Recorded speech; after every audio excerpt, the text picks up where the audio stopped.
If you are a B2B service-based business owner and you are looking to gain more clients, create more impact, and more revenue in your business, tune in to Amplify Your Marketing Message with Campbell Rapin. Every week, we're going to take you through how to build an audience of buyers, mastering your marketing message, and making offers that convert consistently. We'll see you all on the inside.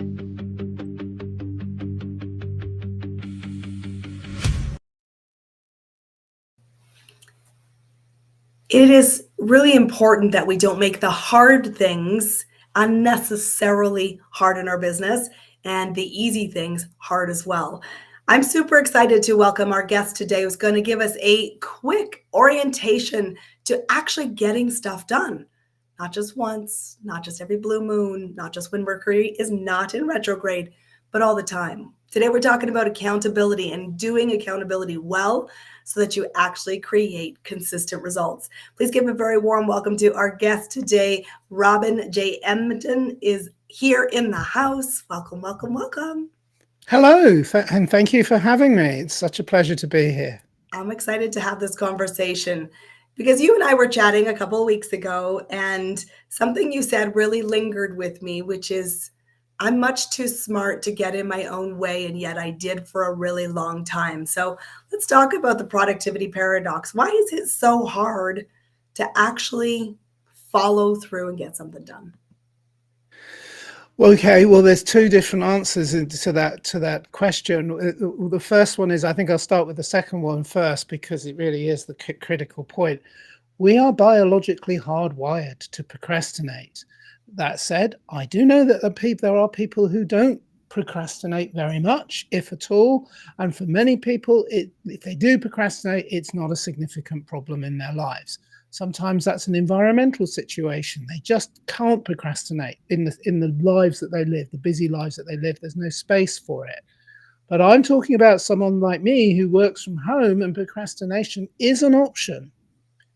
And I realized I had like a facepalm moment about 5 years ago where I realized, oh yeah, I do it a lot, because I'd always treated procrastination very much like I thought of as a common cold. Oh, it'll cut, before the age of COVID, when every sniffle was something that could be something very serious indeed. Most of us just work through colds and just think, oh, whatever, I'll get over it. I'll just carry on. And I did the same with procrastination. Oh, I'm procrastinating today. Oh, don't worry, I'll do it tomorrow. The classic procrastinator's mantra. Not very smart, you might think. And actually, I was bragging about being smart when I was having a coffee with my brother in a coffee shop in 2019. And I just got my degree. And I was really pleased with myself because I'd not been allowed or able to finish my education when I was a young man. And I had now succeeded in doing it working from home. And I was so pleased with myself. And my brother was so bored and could not care less, really. Well, he did a bit, but he was feigning, I don't really care. So I thought, okay, I know, I'll chivvy him up. I'll tell him, oh, trust me to take 10 years to do something that I should have done in 6, which is true. I should have done the degree in 6 years. It took me 10. And he went, oh, yeah, why was that? And I said, oh, procrastination. And I laughed and I changed the subject. And I thought, on the way home, I was thinking, you know what, that really isn't that smart. I have got a degree now, but hang on, you're a trained life coach. I mean, I trained in 2001 under the tutelage of Tony Robbins and his team. And I was and it was a brilliant training. And it meant that when I came back to England, I was able to set myself up in business as a life coach.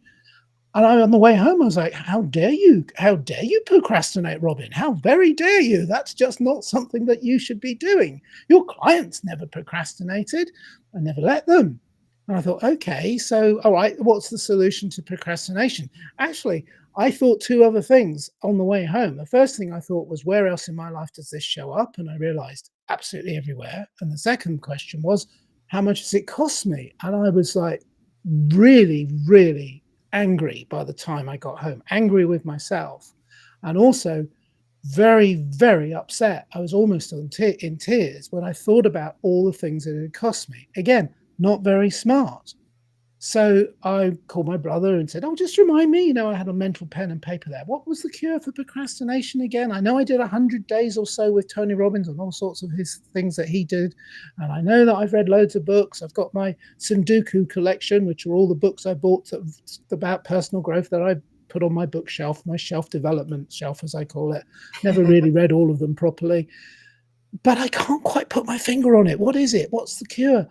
And he was a mental health professional at one time in his life, and he for many years. And then he said, "I don't really know." I thought, "Well, you don't know, and I don't know. What the heck's going on?" So then the gift that Campbell kept giving, and that was COVID happened. I mean that in an ironic sense, not in a happy sense. But it caused all the lockdowns, and it meant I had even more time on my hands. And then I started studying and researching the copious amounts of research that have been done into procrastination and productivity. Hundreds and hundreds of papers have been written on it. I didn't read all the papers. I went to the summaries, but I knew how to do it because I got a degree, right? I'm smart. And the critical thing that I discovered, coming full circle back to what I was saying, was it's biological. It's part of our survival mechanism. It's in here. Now, if you don't struggle with procrastination, as I say, it's probably because environmentally you don't have the opportunity, or you're one of those few very lucky people that have developed skill sets from a very early age where it's just not an issue for you. Fantastic. I love that. And every time someone tells me they're one of those people, I always go, "Oh, tell me more," because I try and pick their brains, Yeah. Well, I think there's permission, and it's wired that way. And 2 words that really struck me is I allowed it and I had created the space for it. So we have to manage the inner game because we are the ones making our choices, right? We have influence for sure from the outside, but we're making our inner choices. So you say that there's actually some chemical allies that we can use to help us go against the biology, but tap into still natural focus. What does that really mean? Okay, well, we would never go against biology. That would be a foolish thing to do. What we need to do is understand biology. Okay. And I don't. I'll be honest with you. My last exam at school, which was the last time I took any kind of science exam, my degree is in arts and humanities. I did psychology, I did philosophy, and I did history. No sciences in there. Or ironically, because my book has got an ology in it, it's Get Results ology. There's a reason for that, but I don't want to digress. I'll stick to the point that you've asked me to make. So so we don't go against it. But what I discovered was, I was saying about my very last exam I did at school in science, the very last time I did any kind of science, I got 9% in biology. I was furious, but not for the reason you might think. I actually spoke to the teacher that marked the exam afterwards, and I said, "What do you mean I got 9%? How dare you? Why did I get 9%? And he said, "You didn't answer any of the questions." I said, "I know that. I don't know the answer to any of the questions. It goes in this ear and out the other. It's not that I'm not willing. It's just that I can't retain the information. Science and me are not good mates." And he said, "No, but you spelt your name right." So I felt sorry for you. All right, okay, fair enough. So I'm not a scientist, right? But I do know how to read science just at a surface level. And when I was looking at the research, it was all neurology and psychology and biology. It's all in there. And I thought, okay, well, I'm not going to go deep into the science papers because clearly I won't understand them. But I am going to look at the conclusions. I am going to look what the scientists have said. And then I'm going to translate it into English. It's British English. I'm sorry about that. We've got more words than the Americans. What can I say? I'll help translate the Canadian in between. That's right. Yeah, absolutely. So, but I translated it basically. I said, okay. And what I discovered was that we do have natural allies. The people who don't procrastinate naturally tap into these natural allies. And I will tell you, and it took me about a year to learn 3 words. As in, I don't need to, where are they? Look them up. Because my brain just doesn't retain them. They are dopamine, acetylcholine, and noradrenaline. And you need all 3 of those neurotransmitters present in your brain when you are being in your most productive state, when you hit peak performance, whatever you want to call it, right? And that's the last time I'm going to mention those words, although I will say most people have probably heard of some of those, we've all heard of dopamine hit, dopamine junkies, all of that kind of thing. So I thought, well, I need to translate these not into what they're called, but what do they do? And I came up with the productivity trifecta. You need your inner productivity team. And that is, dopamine is the conductor, which is like the conductor of an orchestra. And the conductor resides in the prefrontal cortex of your brain. And that is where there is an absolute cacophony of noises that are all the disparate parts of your life, and you're organized, and the things that you need to organize. And the conductor comes in and he brings them all together, gives them the music, brings them all together, and turns the cacophony of sound into the music of your life. And he does it, or she does it, because they are able to think rationally and calmly and intelligently and apply a very well thought out strategies to the things you need to do with your life. That's the conductor. But then you also need the scholar. Now, the scholar is an interesting one because I did mention that is the acetylcholine. Acetylcholine is present in us when we are children. Now, maybe you know some children. I know maybe you even were once a child. I think I was. It was such a long time ago. I have a vague memory of being a child. Mm-hmm. Children are brilliant at focusing.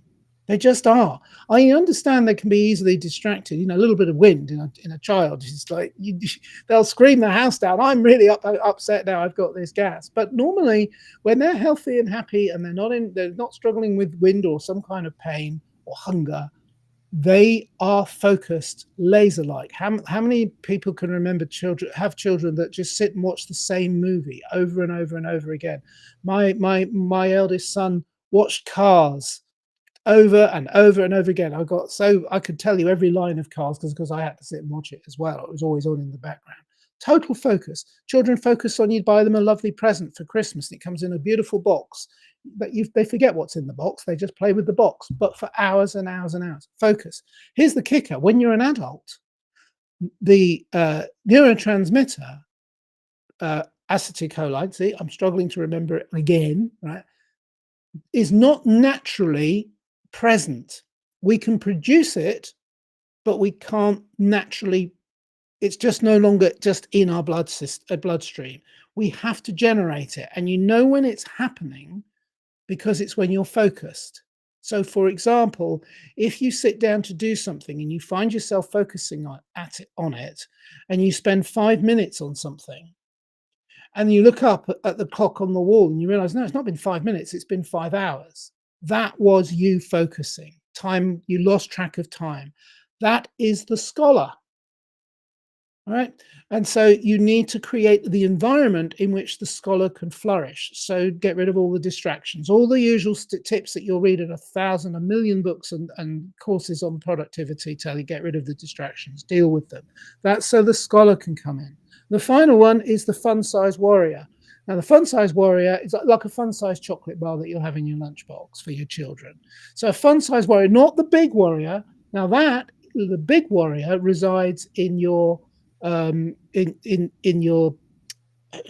You see, it's science again. Just science, and we're just not brilliant. The limbic system, right? I had to search in my brain just to think, oh yeah, there's a biology word again. The limbic system, which is the oldest part of your brain. And it's also the one I obviously don't see. I have problems accessing when I'm trying to concentrate. It's where you get your fight, flight, or freeze response from. It's vital. And if you think about it, our brain only has two functions. If you think about it, our survival and our procreation as a species. That's it. Everything else is just gravy on the food. It's just extra. It's just living life. But you have to survive and you have to procreate. Those are the things that we were born to do. And that all comes from the limbic system, and it's all powerful. It's very, very strong. It's primal and it's strong. It's much stronger than the prefrontal cortex, which is a much newer part of your brain. And so what happens there is that if the big warrior comes out, they are ready to fight, flight, or freeze. But if you're in that state, what's called threat modality, you're not going to be very productive. You're going to be you may be very productive at running away. You may be very productive at hiding from your responsibilities, procrastination. That's where it's hardwired, guys and girls. You may be very productive at any number of things that have nothing to do with your work, because it's flight, fight, or freeze, right? So that's the big warrior, and we need the big warrior. If you're ever attacked by a man-eating tiger, you need the big warrior. Or as I prefer to think of it, bills you can't pay, landlords trying to evict you, bosses being nasty to you, bad relationships, or just arguments in relationships, bad news about health, yours or someone else. These are all triggering your limbic system. They all trigger your threat mode. Big warrior comes out. You either fight it, you fly, or you freeze because it's like you're terrified. What am I going to do about this terrible news? Or you run away from it, right? So the point about all this is you don't want the big warrior, you want the fun size warrior. And the fun size warrior is the noradrenaline, where you get that little edge, that little bit of stress, that little bit of anxiety. Like James Clear talks about in the Goldilocks principle, not too much, not too little, just enough to give you that edge. It's like happening to me right now. If I sit back in my chair and completely relax, I do distract myself and forget my train of thought, but I'll completely lose my train of thought. I'll be off with the fairies in no time. I'll be like, oh, squirrel, I'll be gone. But because I'm literally on the edge of my seat, I'm much sharper, I'm much more focused, I'm much more capable and willing and able and wanting to get on with the day. I love this because there are things that you can tap into, guys. We heard it. You want to talk to the people with your focus. That's your conductor. Bring in your scholar and bring in that little bit of edge to get off zero. And getting off zero is one of my very favorite principles. I want to ask you one tip here. How do you build accountability that actually works? Because you had this moment from shock and disruption and frustration and anger with yourself of, wow, did I waste opportunity? It's costed me more than I really anticipated. But you're now taking the lesson, the insight to action. What's the one tip to building accountability that actually works? Okay, so this will sound very self-serving, and it's not meant to be. And just to give you some background, I'll tell you what it is and then I'll explain it. Get yourself an external accountability buddy, friend, or coach. Yeah. There's the amateurs and the professionals, anything like that. Now, I always say that you have to really be careful about when you're working with friends and buddies. By the way, not your significant other. It's not fair to ask them to hold you to account. They already do, indirectly or directly, but it's not fair to make it their responsibility. That's just not a nice thing to ask. 1,000% on that one. Right? So it needs to be somebody that you can share accountability with. Now, there's a cost involved in that, which you will probably have to do it for them. So that's a time cost, and you can't get back time. You can get back money, but you can't get back time. So always think about that. And an accountability buddy also may or may not be good for your psychology. They might just tell you, just get on with it, dude, because you're crap at that. Pardon my French, that, it's like, I have clients all the time say to me, Christine, you're going to just tell me to go do it. I'm like, there is an element in me that says, yes, just go do it. Yes. But if the time you're talking about not doing it, you could have executed this. Stop procrastinating and take action. But if your accountability buddy doesn't know what they're doing, they can undermine your confidence and Correct. They can actually drag you back. So that said, I've had many accountability buddies over the years, and it's a brilliant way to go. But you can also go for a professional external accountability coach. Now, I have to say, I did say that's self-serving because that's what I do, but I wasn't an accountability coach. I only became it because I started writing the book. And as I was writing the book, now I've got to say, the book is 95% of this book is self-help. Okay. And it's written in the intention that you don't need anything else. That's very important. And it's written in plain English, and it's divided up into sections and subsections that you should make a lot of sense. And I obviously don't have time to go into that today. But the point is that as I was writing the book, the research, because I always went back to the research. That's why there's a science in the name, Get Resultsology. I kept going back to the science. It kept pointing at accountability as one of the most effective momentum builders towards productivity that you could possibly imagine. Why is that important? Why external accountability? Two things. First, if you work for yourself from home, like me, maybe you've got a nice coffee machine. I do love my coffee. I'm a bit obsessed with my coffee. I've got a nice view from my window. I work flexible hours. I can pick and choose around my clients what hours I work. I have a great lifestyle. But the one thing I can't recreate is a boss. I mean, I get up in the morning, I'm looking in the mirror, it's my boss looking back at me. He's my boss. He's a lunatic, but he's my boss. But he's really bad at holding me to account. And that is the critical point. For people who struggle with procrastination, making excuses, because not everybody, a lot of people are like me, they don't recognize that they were even doing it for decades. Common cold, procrastination, whatever, didn't occur to me, right? Is that you've got to, with accountability, you have to have that in your life in a way that connects with other people. I love that. Right? Because we are a herding animal. We like being amongst other people. And in fact, that is the other point about your brain. It's wired for survival. It's wired for regeneration, for procreation, but it's also wired to be social. And we look to our peers. Now, if you have a project to do that's going to take you maybe 6 months or a year to do, or in the case of my book, it took me nearly 5 years to get everything in place and get the book finally published earlier this year.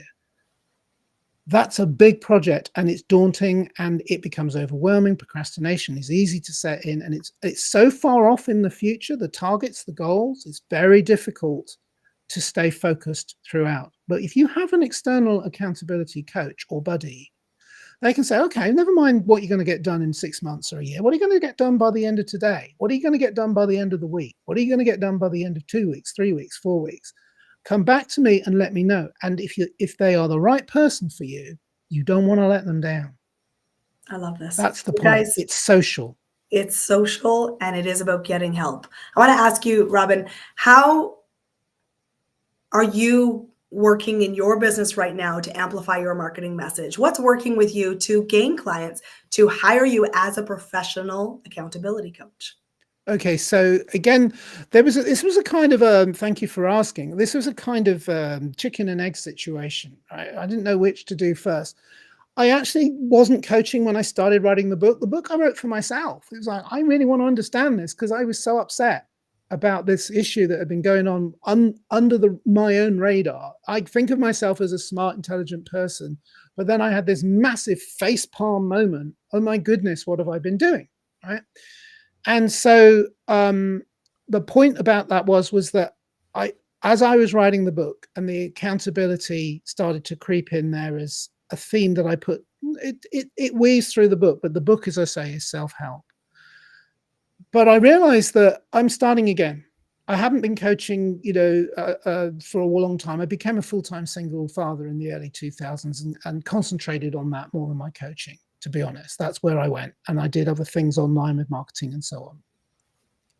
And then I thought, okay, so I could offer this as something now that I can offer people. I'm a modest person when I say I'm actually quite a good coach. Okay, it's self-serving again, but if I don't sing my praises, who will? So here's the point. I know when I published the book that I'm an unknown. So I decided, right, okay, I don't mind. I'm not proud. There's nothing in the book that's original. I didn't do any new research. I simply brought the disparate strands together and translated it into language that I understood and I hoped other people would understand. And so now you can buy the book if you want to online, but what I normally do is I just give it away as a free PDF. And that is how I'm reaching people, because I give them the book and I say, look, read the book, take it with my blessing. Absolutely. Hope it works for you. Let me know. Drop me a line. I'd love to know.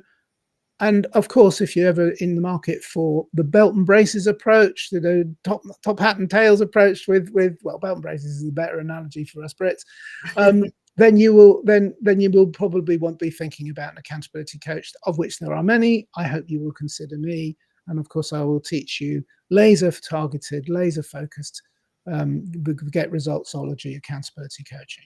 Okay, so how do people find you, connect with you, and get that free copy of the book to start their journey and being more effective?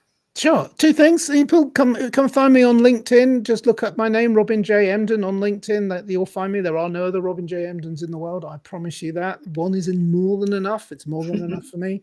And if you want the book, I have a very easy to. I have two websites, but obviously I've got getresultsology.com. You can find it there. But equally easy, or maybe easier, I have really useful tips.com. As in, yes, I'm really giving it away. Useful, as I hope you find it very useful, and tips, as in it's full of them. Really useful tips.com. That takes you straight to getting a free download of the PDF of the book. It is unabridged. It's exactly the copy that you would buy as a paperback or a Kindle book on Amazon. I love it, guys. Go connect to Robin. This is an important topic. You are not in your own isolation struggling. And the key is getting help. Thank you for being our guest today. Absolutely a pleasure to have you. And guys, I want you to know this, because one of the things that we do in our business, absolutely, is we just hold your hand. We know that when you're starting, you're wired to get in your own way. And yet it is costing you more than you could afford to reach the results. So I want you to connect to Robin. I want you to be back here for our next episode. And right now, subscribe, and we'll see you next week.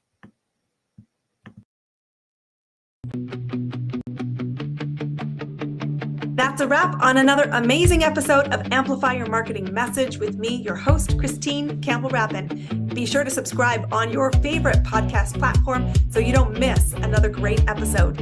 And be sure to visit christinecampbellrapin.com/podcast to get a free resource on how to master your marketing message. We'll see you all on our next episode.